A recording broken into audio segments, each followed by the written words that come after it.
Good afternoon. This is the Hotness and Sweetly. We would like to welcome you back to another edition of our Restaurant Magic radio show. We're so happy that you're joining in. And I'm the Hotness, and I'm joined by my co-host, Sweetly. And for those who may not know, we are true foodies. We just love to eat. We like to highlight Black-owned restaurants, caterers, food trucks, anything associated with food. We are there. And today joining us, we have Dorian Bolden of the Beyu Caffe. He's the owner of the Beyu Caffe in Durham, North Carolina. So hello, Dorian. Hey, how you all doing? Doing well. Thank you so much. I am pretty sure our listeners are so excited to hear about your Beyu Caffe. And normally I always start off with, how did you get started? And, how long have you been in the business? But my question I'd like to start with today, Mr. Dorian, is how did you come up with that name, Beyu? So it's funny, when me and my roommates were living together in New York, we used to always say to each other, just be you, be yourself, every time we had a problem. So, living in the Big Apple, stuff going on, and, just dealing with the daily grind of life challenges. And so, when stuff used to just get us down, we just remind ourselves, like, yo, man, just be you, just be yourself. And, it's just that firm belief that if you believe in who you are, believe in yourself, believe in the Almighty that they're going, He's going to do the rest, then there's nothing to worry about. So part of it was just a way to create a spot where any and everyone could just be themselves and just be you. And so, yeah, that's kind of how the name was birthed. Well, that's awesome. That is neat. I like that. Be you. Be yourself. That is so true because you can only be you. You can't be anybody else. God created you, an individual. You have to do you. So that's what you're doing. You're doing you. So tell us more about your restaurant and how did you get started? Yeah, so, it's funny. We're going into our 10th year next year. So we started back in 2009. And the goal was really just to try to open up a small little coffee shop, and we have a couple of food items, and maybe do one or two people on the guitar or something, just playing a little bit of background music. And then before we realized it, when we started opening up in downtown Durham, which was really known as kind of this hot spot for food, and especially as it was kind of really coming on the scene as a foodie downtown area, we realized we had to kind of revamp our menu and put more focus on the food side of it. So, we couldn't bring in frozen food, or, we had to do more chef-driven style menu items. And so over the years, the food menu has really taken off, where we, just started making our own stuff in-house, from our own sauces, cooking things from scratch, no frozen meats or anything like that. And then the coffee was already kind of the foundation of what we do. And so when we started doing this live music aspect, where, we just kind of would have guys kind of come in as hobbyists, we realized the jazz scene really started taking off. And all of a sudden, people really started loving the music. And so before we realized it, we were just bringing in really top-tier artists coming through as well. And so it kind of became this combination of doing coffee, food with music all in one arena. And, yeah, Beyu Caffe just kind of blew up into this cool hot spot in downtown Durham. That is awesome. Yeah, I like the vibe that you're describing. Unfortunately, Sweetly and I, we haven't been there yet, but it's on our to-do list. Every time, we try to go up there, or something comes up, but we're definitely going to come out there and just check it out because, like you said, the jazz, the coffee, and the food. I mean, I was looking at your menu, and I saw like the I love to eat, Dorian. I love to eat. Sweetly does the cooking, but I love to eat. But I saw you had the shrimp and grits, the braised short ribs, the sweet potato French toast, and the cornbread collard bites. And so I saw that. I was like, tell me more about do you cook at all in your restaurant? Are you one of the chefs? No, I made sure I was smart enough to bring on the talented individuals who could cook in the kitchen, and, make sure we keep bringing customers in-house. So I'm more on the business side and the coffee side. So I start off on the barista, kind of making coffee beverages. And so when I brought in my first chef, which kind of brought in the whole aspect of, again, a chef-driven menu, we just kind of evolved over time and wanted to have this soulful approach to it. And so one of our past chefs, again, we've been in this for 10 years, and so our second chef was from Baton Rouge and really brought this kind of Creole soulful flair through it. And so since then, it was like, adding the shrimps and grits, the catfish and grits. And, before we realized it, as we kept going, we just started making little tweaks here and there to where we really love French toast for our breakfast items and adding that with the wings. And so started doing our wings and toast. And then just recently we did kind of a latest update where we wanted to add a little more flair to it, where we kind of came up with the nacho cheese fries, adding, our own Cajun seasoning with some pico de gallo and nacho cheese sauce with bacon and green onions. And then, of course, the cornbread collard bites, which are just killer. So it's just good old cornbread, but we do like this really cool molasses glaze that we drizzle on top with collard greens in the middle and bacon bits. And so it gives it this really cool, soulful but elegant feel. And that's really always been our focus is, when you think about not just a black-owned restaurant, but, how do we present ourselves in just this beautiful light in terms of when you come in. A lot of people don't even realize that it's black-owned. It's just the added flair of this soulful approach to our cooking. And so when you think about just the atmosphere, the ambiance, the food, it's just a beautiful environment, just from the service to the food to the coffee.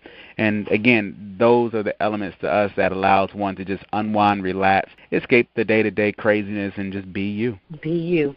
I love it. Be you. I'm telling you, I want to hear more about these collard greens and cornbread. Who thought of that one? That just drizzled with what over it? So we create this molasses glaze, and so when you think about like kind of this molasses syrup that we make in house, and we kind of do the glaze over it, so it has this cool, I guess you think about it kind of the cornbread with the collard greens, which, if you ever went to, your auntie's house or whatever, I mean, you've had some good cornbreads and collard greens. Yeah, and then we add that little sweetness to it. Frying pan, some collard greens. So, right, and then you already add bacon on top of collard greens, but then you add the little sweetness that goes to it. You just really get this cool fusion that kind of goes. And because we do the bites, we actually make like little small mini muffins of the cornbreads. So this way it has a really beautiful plate presentation as well. And so this way you get this nice appetizer that kind of gets you, just wanting something else. And so it kind of prepares you to go right into, our jazzy shrimp and grits or the braised short ribs or even the chicken and toast or the catfish and grits. So it's kind of a nice little appetizer to kind of get you going. I tell you, though, like one of my favorites, though, is that Sakatimi grilled cheese, though. It's like, man, you think about a regular grilled cheese sandwich, but, you do a little bit more on the American, and we use this horseradish cheddar chive cheese and just gives it that nice little smokiness, spiciness to it. So it's not just your regular grilled cheese. And, again, it's just creating good comfort food, but in a presentation that's just, nice and simple. So it's kind of like big Southern food funked up. It's just like a little bit of each nationality thrown into this Southern food, which makes it the bomb because everything sounds good. Because I was just getting ready to say, okay, I'm going to have the collard greens and cornbread, but then you just said an awesome grilled cheese. I'm torn. So be ready when I get there. I probably want like a little bit of everything. Yeah, she's going to eat your whole menu, Dorian. But we are going to take that's what Sweetly does. She eats everything. But we're going to take a quick commercial break, and when we come back, we're going to ask Dorian about, what his struggles were, in opening up his restaurants, or if he ever thought about stopping doing what God blessed him to do. So we'll be right back. My name is Jimmy Davies, and I'm the owner of the Every.Black family of websites. I created EveryBlackEntrepreneur.com because we must become entrepreneurs, and we have to use technology to level the playing field. We support our members by highlighting them in a weekly email announcement. We create a monthly directory where every member has a full-page display. One of the largest advantages of joining the Every.Black family is the ability to network with all of the other members. We have also partnered with the Truth Network to provide a 10% discount for anyone joining and using the discount code of TRUTH, TRUTH, when signing up. Go to everyblackentrepreneur.com. Click on the sign up button and join today. You can reach us at 919-265-8045. Sign up today and join the movement to achieve economic freedom. When will I get married? Waiting can never be easy. Whether it's waiting on a taxi or a job promotion, it can be difficult. When it comes to waiting on Mr. Right, aka Boaz, it becomes even more challenging to wait while you're single. In this lighthearted book, Where's Boaz? I don't know, I'm tired of kissing frogs too. Best-selling author Nevada York offers suggestions based on the Bible's great love story of Ruth and Boaz and from her own experience of waiting on God. You will learn the attributes of Ruth and use the Ruth reality chart to do a self-check on your own attributes. Nevada also shares the 10-step plan that Ruth followed to win her Boaz. Obedience and being a blessing plays a key role. Trust the Lord and His timing. Make your season of singleness Ruth-defining. Order Nevada York's latest book, Where is Boaz? I don't know. I'm tired of kissing frogs too. Available on Amazon.com in paperback and Kindle. Welcome back, audience. We're here with Dorian Bolden of the Beyu Caffe in Durham, North Carolina. And before we went to break, I was asking Dorian, have you ever thought about giving up on your business? You said you guys been in business for the past 10 years. So what were some of the struggles, the ups and downs that you've had? Yeah, so, it's weird when you think about we're celebrating 10 years next year, and you start thinking about just, what it's like to, be in business for nearly a decade. And it hit me the other day, too, when I was like, man, I used to love growing up, watching the Cosby Show growing up. And I'm like, man, we've been in business longer than the Cosby Show been on the air. And I think, when you start looking at, like, the nature of business, for us, it was the explosive growth that happened in downtown Durham, which caused real estate prices to go up, which means lease prices, and it just got really expensive to survive. And so I think one was trying to navigate the challenges of, as people talk about the debate around revitalization and gentrification, when you start seeing higher price in rents, you start seeing a turnaround in the demographics. We had to adapt compared to when we first started. And so that was one of our earlier challenges of,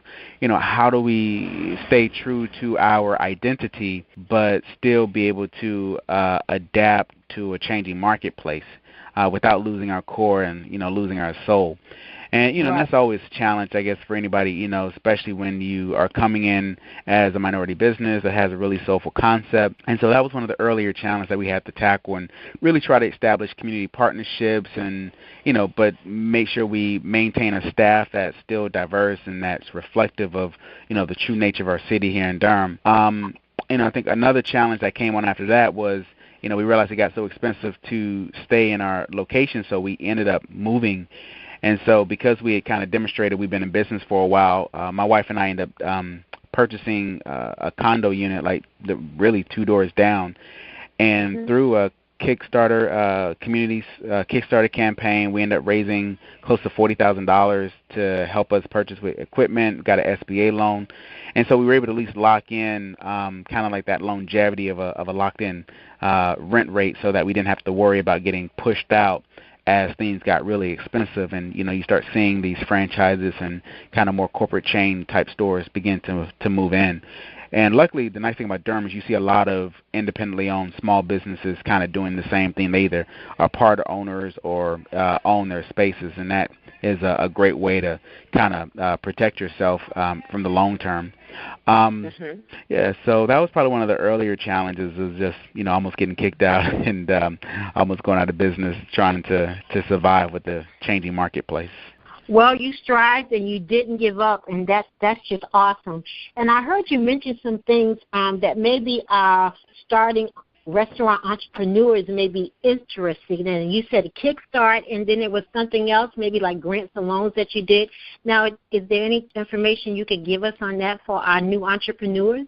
Yeah, I mean, early in the beginning, it's like, how do you find the money to get up and running? We needed to raise roughly $500,000. I need to raise $500,000 to get going. And so, wasn't born with a silver spoon, so it's kind of like, okay, how do you come up with that much money? And so, my background when I graduated from school was in finance, and so I think I had a good understanding of at least understanding how the numbers work in a sense of how to try to get a return on investment. And so I think I was able to just try to, okay, there's always a way to put pieces together. So one piece is, working with your landlord. If you think about it, your landlord owns the building. That's an asset. And they want a really great tenant. So if you can prove to your landlord that you have a really great business plan, then work with your landlord to help put that money and upfit it. Because whether you come and stay there forever and be a great tenant or you go, it's still an asset for them. And so a lot of times, a landlord can use the building as a way of getting a loan, and then they tack that on into your lease. And so we end up starting off with a much higher lease rate than, I really wanted to compared to what the market rate was, all because, again, it was just, I had to prove the concept, and I had to borrow the money from the landlord to do tenant improvement dollars. Another place you can look at is looking at your local CDC. These are community development corporations. They are kind of a branch of the U.S. government. I think that's the SBA, but they are specifically meant to help provide funding for businesses that are kind of going into certain areas that they want to help revitalize. And so for us, being coming into Durham at a time where it actually it fit the criteria for the CDC. We were able to get an equipment loan from them, and they usually give preferable loan rates than a bank. And so with that, if you're having to buy equipment or you're having to buy tangible assets of the business, you can sometimes get a loan from a CDC corporation that's backed by the government, or just an SBA loan. But generally, they can give you an equipment loan because they always have the underlying assets. So God forbid you go out of business, they can take the equipment and resell, and they get their money back. So you can kind of use that as a collateralized way to start. Then last but not least was actually going after investors. And so the investors was the final piece that, just had to knock on doors. And I think a lot of times is, you think it's always about this great idea, this great concept. But I think, the reality is, investors are investing in the individual. They want to make sure that the person can succeed, that they're going to do everything they can to make it work. If that means you're not going to take any pay, you're going to eat on some ramen noodles for as long as it takes to get it to go. You're going to catch the bus or whatever you have to. I mean, you're going to do whatever it takes to make sure that that you're staying in business. And I think the one thing that we forget as small business owners is that we got to make sure our business plan is fully capitalized. Sometimes we want to hit the ground running, which is great. But you got to make sure you have enough money to really weather the storm and get up and running, because once the money is gone, it's game over. And I think a lot of times you can start two ways. I mean, you can raise enough capital and kind of go all in, but then sometimes, don't be afraid to start small. Let it be a side hustle where you can actually prove a concept, even with, while you have your primary job. And so prove that the concept works, and then go out there and say, hey, look, this is what I've done. I've built this, amount in sales. I have a proven track record. My sales are going up every single month to the point where now you can actually get a loan and start small. If that means you got a certain business that you can work out of your home, that's great. And, I'm sure there are some ways you can even do a tax write-off, because part of your home is used as your office. Or, you can look in a co-working space and kind of share the rent with other people.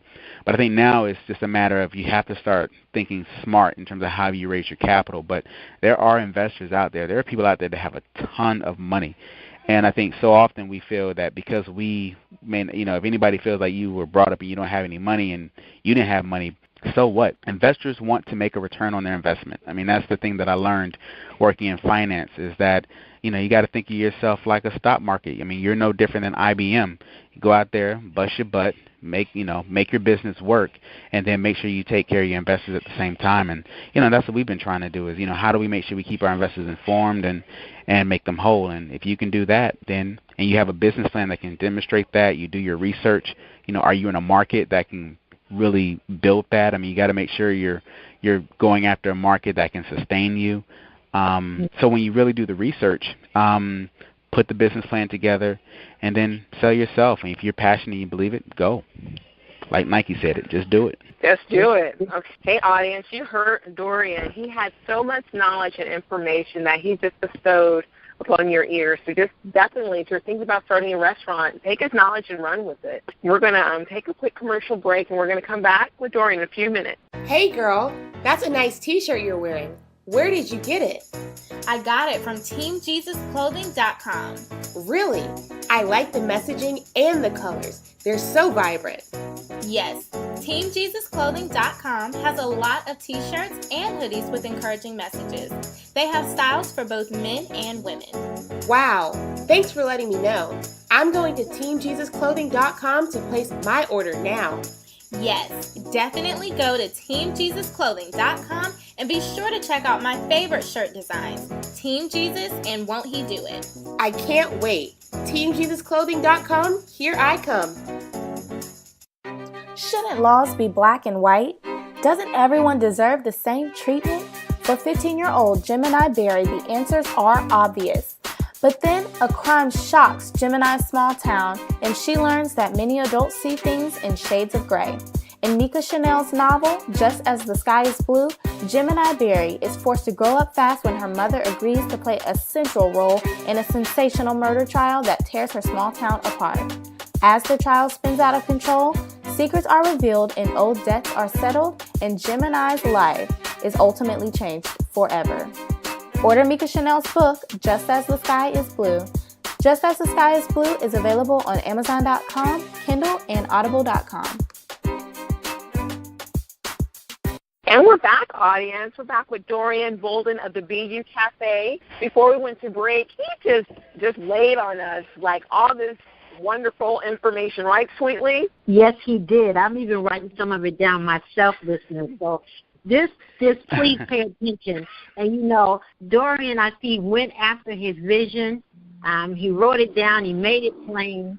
I mean, he invested in himself, his vision.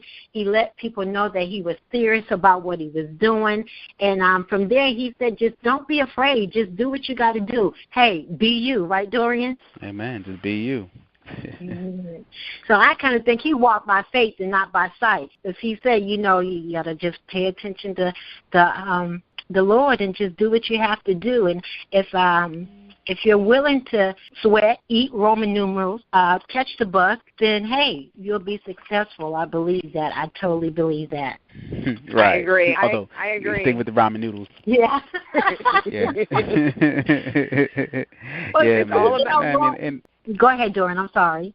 No, I was going to and I think at the end of the day, man, it has to be fun. I mean, so often, man, it's enough stress going on in the world as it is, when you start your business, have fun. I mean, you got to remember why you got into it. Is that, part of it is you want to do something that that you're good at. Like, I mean, people need to be good at what they do. I mean, passion is one of it. Yeah, passion is part of it, yes, but you also got to be good at it because you want to be the best at what you do, because if you're the best at it, people are going to want you for that, and they're willing to pay for it, and you can excel. So, passion is one thing, but also make sure you're good at what you're doing. If you're not, then improve. Read books. Make sure you continue to seek knowledge, and continue to improve on your craft, whether that's a skill set, whether that's improving your cooking.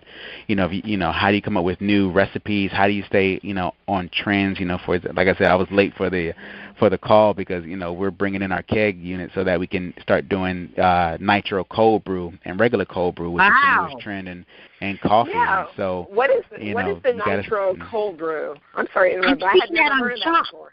I seen that on Shop. Man, yes. Yeah. So again, being a coffee fanatic. The nice thing about coffee, first off, right, is you got to think about coffee's been around for thousands of years, and I think about how coffee has been involved in every major facet of almost human life. When you think about from just the slave trade through every crazy war, through every happy celebration, your daily morning ritual, hell, even the Catholic Church, one of the old priests of the Catholic Church declared it was once declared the devil's drink until the Catholic Church said no, it's not. How could God ever make something so pure so bad? And all of a sudden people could drink it. It was used for medical purposes. And so you think of this single little element, this bean from the ground has been around for thousands of years, and so that part of how it brings people together, it's used to have deep conversations about life. And so those things is what I loved about coffee. And so with the cold brew process, you think about all that stuff. You brew coffee, it's hot. Now there's this new process where you no longer use heat to brew coffee. You do it with a room temperature. So it's almost like you have, regular room temperature water, and you have coffee grounds that soak in the water, almost like a French press, the old way people used to drink coffee, or people still do use French press. But you have coffee that's soaked in room temperature water over the span of anywhere from 15 to 20 hours. And when they pull the coffee grounds out, it has this really just great flavor. and then from there, you use kind of a beer keg in terms of how you're able to produce it. So you're using kind of like an infused line that it comes out of a tap handle. But if you decide to infuse nitrogen with it, you can think of drinking a Guinness beer. You start having that nice rich foam that's on top of it, and the body of it is much thicker. So it's almost like comparing something that's thin like skim milk to something that's whole like heavy cream or whole milk. So the texture, the body of the coffee is just different. So just a kind of a different process of drinking and getting a fuller flavor of drinking coffee at room temperature or cold. Okay, I'm definitely going to have to try that. I mean, is it more caffeine, or is it just still equally the amounts of caffeine? Typically, I would say it's probably considered more caffeine because the coffee grounds are soaking in the water for a little bit longer, so it's extracting the coffee. And so typically when you think about coffee sitting in water for that period of time, you're kind of soaking up more caffeine, but it's not a tremendous difference than your traditional cup of coffee. So it's not I don't think it's significant that it's one way or the other, that if you're drinking regular coffee versus say decaf. But yeah, I mean, I think you add your some vanilla flavor, add you some chocolate to it. I mean, you can do different flavors of it.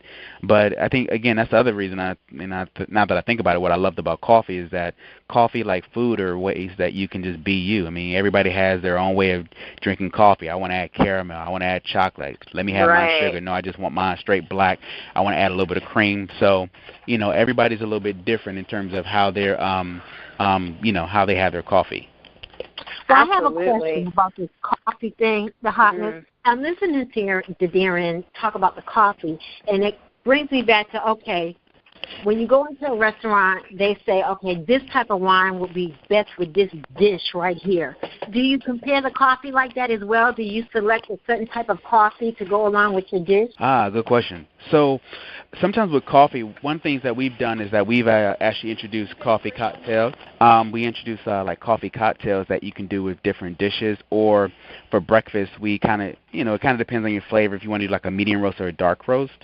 I think in that sense, because the nature of coffee where you can add cream or add flavor, not necessarily, because I think coffee is probably a bit more personalized versus wine that kind of wine has a very more differentiated taste that kind of are compared with different types of food.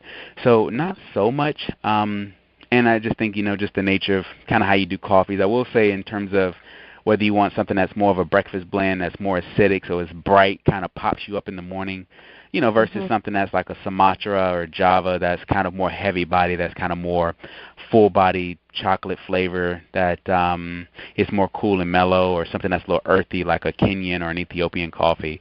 So the coffee profiles can go with kind of your breakfast in the morning in terms of what you want to do, but I think a lot of those just kind of they just kind of based on kind of, how you just prefer to drink your coffee and the type of person you are versus kind of the food that you're eating. Well, she's definitely like sweetly. She likes it. I think she likes it sweet. Dorian, we really appreciate your time this today. But before we let you go, would you please take a moment to let the audience know where information about your restaurant, your website, your social media? How can people get in touch with finding out more information about your restaurant? Yeah, so Beyu Caffe is spelled B-E-Y-U, ironically like Bayou. Gets mispronounced that all the time. But, yeah, you can find us on Beyu Caffe, BEYUCAFFE.com. There are 2 F's in the cafe, and that's one of our ways of giving homage to the birthplace of the espresso machine and kind of the explosion of coffee houses back in Italy, and they spell coffee with 2 F's, C-A-F-F-E. So BEYUCAFFE. That's our Twitter handler, our Instagram handler, and also Facebook. And so, yeah, I mean, we got, I think we've up to 20 to 21,000 followers now on Facebook, and, combined, we got probably about 35 to 40,000 people following us, a little small spot here in Durham. And, yeah, we're just having fun and just trying to keep at it, entering our 10th year, and, yeah, just trying to find our little place and enjoy the journey. Well, it sounds like you are enjoying the journey, and it just sounds like you're having a wonderful time doing it. So I pray that God continues to bless Beyu and your family. And thank you for a wonderful wife that you have, because I know your time is spent mostly at that restaurant, so we just lift her up as well. And well said. Yes, I know. And we just want to thank our listeners this evening. And if you're out there and you're listening, I know you got some great information. I know you got some great information. So keep that in mind. And you heard how you can find out about Dorian or get in touch with him, or either you can even contact the Hotness and Sweetly, and we can get you in contact with them. Anything else, Hotness? That's it, Sweetly. Thank you. All right, then. This has been Sweetly and the Hotness, checking out what your restaurant is all about.